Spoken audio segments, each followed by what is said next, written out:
If you're dealing with negative emotions, the good news is you can come out of it really quickly. So in this video, I'm going to show you how to transmute emotions from negative to positive through the incredibly powerful and simple technique of Tibetan Inquiry.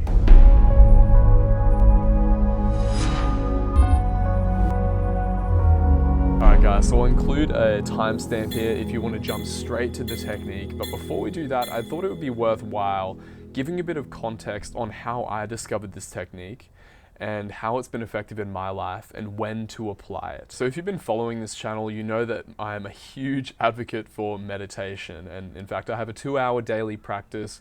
I've been on multiple meditation retreats, and if you're curious about what that's been like for me, you can check out my video up here, which I'll link in a card, which recaps my experience with Vipassana meditation. But one thing that I noticed, and one thing that I've been dealing with my daily practice of meditation, is that it has been giving a tendency to bring up negative, suppressed emotions that I haven't dealt with in the past. But thankfully, I've had the fortune to be connected with an incredibly powerful, advanced meditation teacher who actually taught me this technique in the first place to deal with these emotional upheavals so that I can bring more well-being into my life, for one, but also to be more grounded and tranquil in my moment-to-moment experience for deeper investigation and for deeper meditative insight. So I use this technique when I'm really getting kicked in the ass by anxiety or something like that, where I'm so up in my head and disconnected that I need something a bit extra to bring me back down to a grounded state where I can actually be level-headed enough to investigate what's actually going on in my experience. So in your situation, if you find yourself getting frequently triggered by emotional difficulty, this is the perfect place to apply this technique. You're not going to apply it for every single difficult emotion that you have, but it's more so reserved for those really difficult arisings. So the technique itself is a form of Tibetan transmutation, and I don't know what it's actually called specifically, but I like to call it the onion method. And that's going to make sense because what we're doing here is we're essentially looking at the content that is arising, the emotional difficulty that's arising in our experience, and we're peeling back onion layer after onion layer to get to the deep-rooted inner core, which is our inherent tranquil nature that is always existent within. And that might seem unbelievable. Maybe you've been dealing with a lot of emotional difficulty and you just feel like you can never access that place of inner tranquility that I'm talking about. It might even sound a bit woo-woo, but I assure you it is possible when you use this technique properly. So here's how we do the technique. What we're going to do is we're going to first set a very specific intention here that we are looking to discover our inherent tranquil nature that already is existent within us. So setting that intention first is the very first important step. And the next thing we're then going to do is identify the emotion or the behavior that we want to change. So let's say I had an arising of anxiety, right? So with this emotional upheaval, I'm going to identify how that manifests in the body. So let's say it's a contraction in the chest, maybe a bit of tightness in the throat. So what I'm going to then do is come to direct one-on-one contact with that experience. I'm really going to become viscerally embodied in that experience, okay? So it's not just like, oh, I sort of see it. No, we're really going to open up to this emotion, relax into it, and really feel it fully and completely. And we're also going to see if there's any mental images that are associated with it, and mental sounds, like mental chatter or anything like that that arises. Become really one-on-one in contact with that difficulty. This is going to be scary. It might even be a bit confronting, but it's worthwhile if we want to actually move through the emotion to come to the tranquil nature which does exist on the other side of that. Third thing is to then label that, apply a label to it. So in my instance, if we're talking about anxiety, okay, contraction, tightness, just apply a simple label to the emotional experience. We're not trying to manipulate anything here, we're just acknowledging it for what it is. Do not try and change the emotion. Okay, and the fourth thing that we're going to do is then bring some inquiry to this. So through the expression of this tightness, of this contraction, or whatever you're using in your experience, maybe it's a discomfort in your chest or your abdomen or your solar plexus or whatever it is, we're going to then ask, through the expression of this emotion, what is it that I want?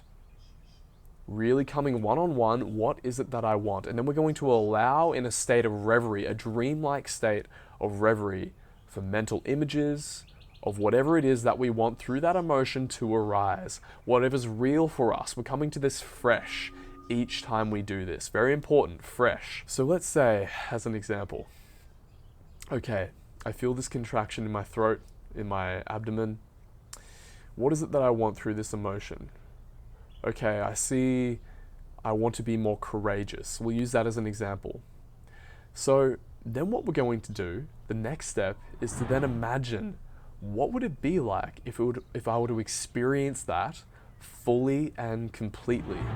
And we're going to allow ourselves to access this sort of dream state. Just imagine myself in this example being courageous.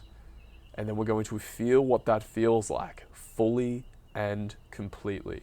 And you rest into that. And you feel that, whatever it is for you. And then you may start to notice, maybe not, that you feel a lot better, having expressed what this emotion is trying to demand of you. Feels quite good, but we're not done there. This is why it's called the onion technique. We're going to go even deeper. So from this place, we're then going to ask, through the expression of this emotional demand, so courage, what is it I want? Through courage, that's even deeper than that, as an example. So we're going to go even deeper through the courageous aspect. So maybe in this case, even deeper than that is I want to feel courageous because I want intimate relationships or something like that. And again, we're going to breathe into that. So what is it like to feel that fully and completely? And you breathe into that as well. And we keep doing this. We keep doing this over and over again. We keep going deeper and deeper and deeper and really feeling into that, imagining that we had that fully and completely until we get to a point where there's nothing left. Can you see the power in this? Here's a really cool thing. We're not done there. Once we've got to this state of tranquility, right?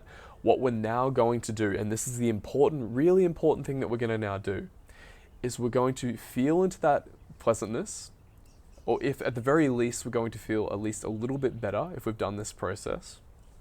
And we're then going to reflect on all the previous things that we've imagined.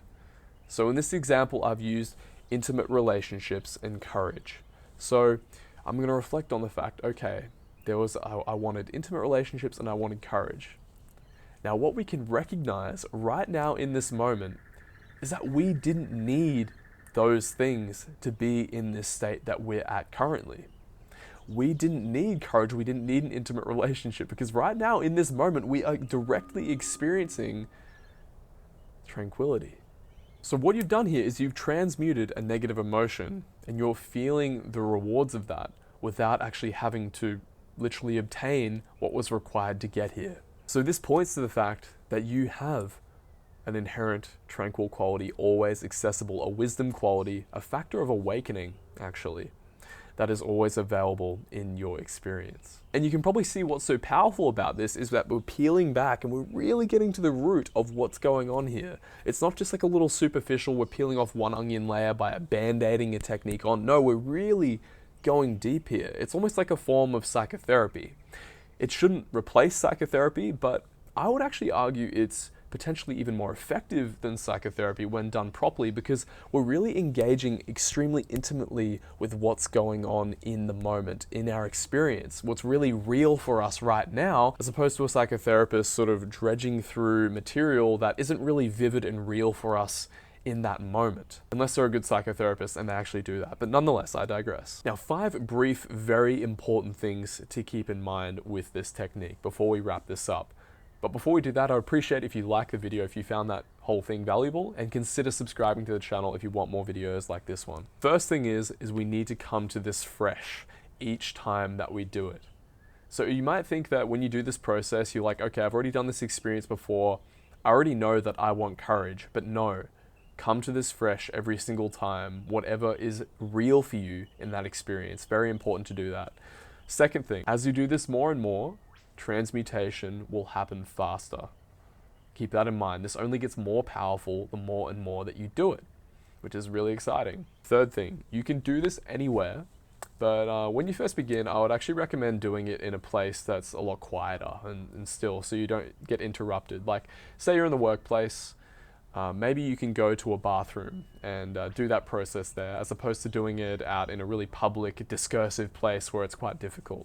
Fourth thing, remember to follow through with this process each time that you do it, through setting the intention, through walking through the steps properly, to the reflection aspect at the end. It's important, otherwise you might skip out on something and you're undermining the value of what the technique's actually trying to do, of revealing your inherent tranquility right now in this moment. Very important that you do that step by step. And the fifth thing is, if you found this valuable, guys, I've included a printout in the description for you so you can rehearse it and maybe put it up on your wall or something as a reminder, or download it onto your phone so you can access it when you need to. Okay guys, if you found this video valuable, consider sharing it on Facebook or with your friends, and also check out my video that I did on how to stay mindful in your daily life moment to moment. I think this will really help to catalyze this process as well, to bring mindfulness to your moment to moment experience, to know when you should be doing this process. So check that out up here, how to stay mindful in daily life. But other than that, you're seen and you're important. Thank you so much for watching this video, and I'll see you in the next one, guys. Adios.